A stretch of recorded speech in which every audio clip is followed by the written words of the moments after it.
Wow, now tell me about Don Lusher for a second. So I was invited to go and join Don's band, which I accepted, and I think even now it makes me cold with nerves. I remember, and Don also said, I'd like another trombonist, can you recommend someone?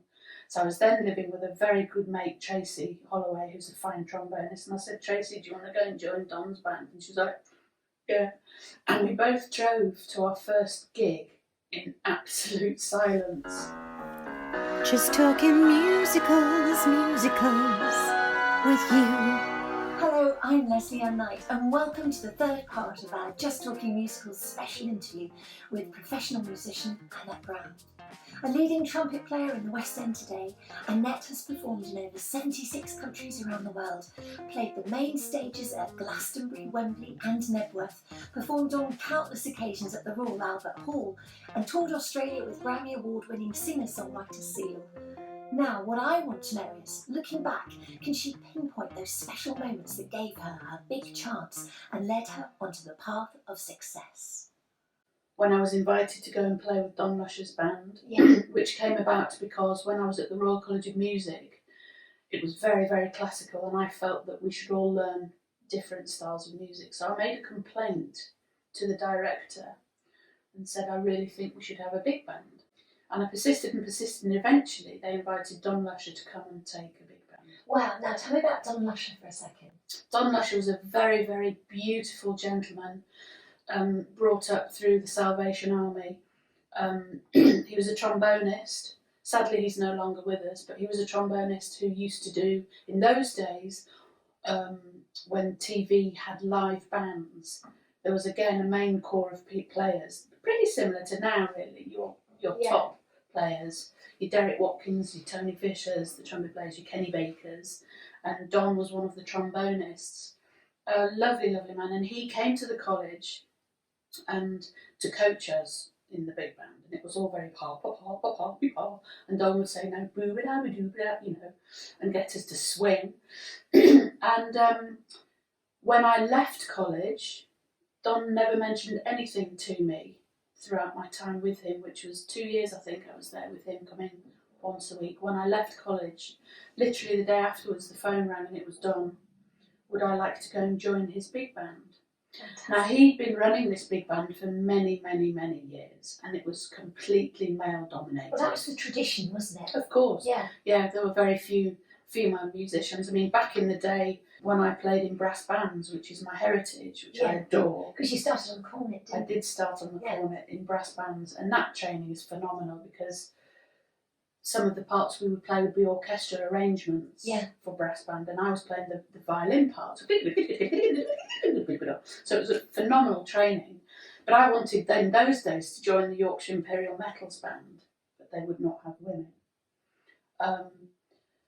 For various reasons. One would be that they would be telling jokes on the buses and things, and that I shouldn't, not music for my ears, and I think I probably know better jokes than most of you all. I'd say you do. Having two older brothers. However, so I was invited to go and join Don's band, which I accepted, and I think even now it makes me cold with nerves. I remember, and Don also said, I'd like another trombonist, can you recommend someone? So I was then living with a very good mate, Tracy Holloway, who's a fine trombonist, and I said, Tracy, do you want to go and join Don's band? And she was like, yeah. And we both drove to our first gig in absolute silence. Tracy was driving, I was sweating, I was going, the nerves were just unbelievable. And I played in Don's band for about 9 years, I think.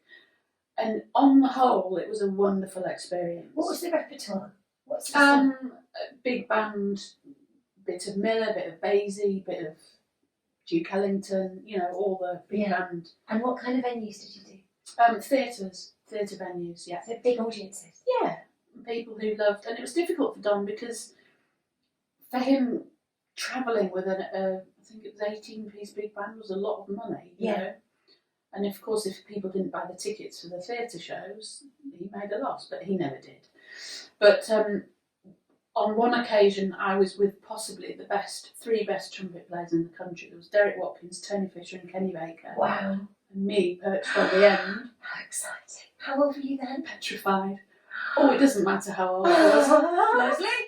But on the other hand, Derek Watkins, Tony Fisher, Ronnie Hughes were all so embracing and happy that I was there, and we'd go for a drink together. And you got there on merit as well. I mean, you got there because of your talent, didn't you? yes, And yes, they saw I did. that. They could hear it. And there's some phenomenal musicians out there, and even my dear friend Chrissy has an all-female big band. We do probably 3 gigs a year, but I booked the trumpet section, and there are some phenomenal girls, much younger than I am. I look like the granny of the band, and there's these fabulous ladies playing trumpet and really giving it some welly, you know. Yeah. And it's much more, it's just much more pushed and welcomed. Inclusive. Yes. Which is so wonderful to hear. And that's the other thing that brings me on to the other thing that I think is really important to talk about. And it's the experience that you gain from playing in a big band as a brass player has paid into the work that you're now doing as a musician playing in the West End at the absolute top level. Can I ask you one thing? Yes. What's your best ever musical memory, biggest laugh you've ever had on stage? Oh my word, what a question. I think one of the best ones was with the Bootleg Beatles, and we were doing a gig, and I can't remember, but it was one of the outdoor festivals. We called them a muddy field date because generally the British weather is so bad that the field that the concert's in just turns into mud. So it's a muddy field date. And I was playing a lot of tambourine. It actually has nothing to do with the trumpet. And at the end of Hey Jude, I used to throw the tambourine in the air and catch it on the drummer's downbeat, the last beat. So on this particular occasion, I threw the tambourine in the air, and then I went like that, and it had completely disappeared. And we were under a marquee that was built with scaffolding, and there I looked up, and there was my tambourine on the ledge of the scaffolding. Oh, how hysterical. So I'm kind of there like this, and the people in the audience were just howling with laughter, and I kind of went... Audience of how big? On that particular occasion, I think it was about 5,000, but I have played to 142,000. Is that all? It's, I knew every one of them personally. Yes, they're all it was known private show. No, it was amazing, absolutely amazing. Oh, isn't she brilliant? Coming up, we have the final part of my chat with Annette, including some excellent advice for young players keen to make a career in the business today. I'm Lesley Ann Knight. Huge thanks to director and editor Katie Ridout. You can find Just Talking Musicals on Facebook, on our website justtalkingmusicals.com, and we're lurking on Twitter as well under the name of @KnightandRidout. Oh yes, and as ever, we'd love it if you press subscribe, and then you'll be the first to know when we post each new episode. And next up, see you for part 4 of our Annette Brown special interview on Just Talking Musicals. Just talking musicals, musicals with you. The thing is, if I did this perfectly each time, you wouldn't have any outtakes. And then where would we be?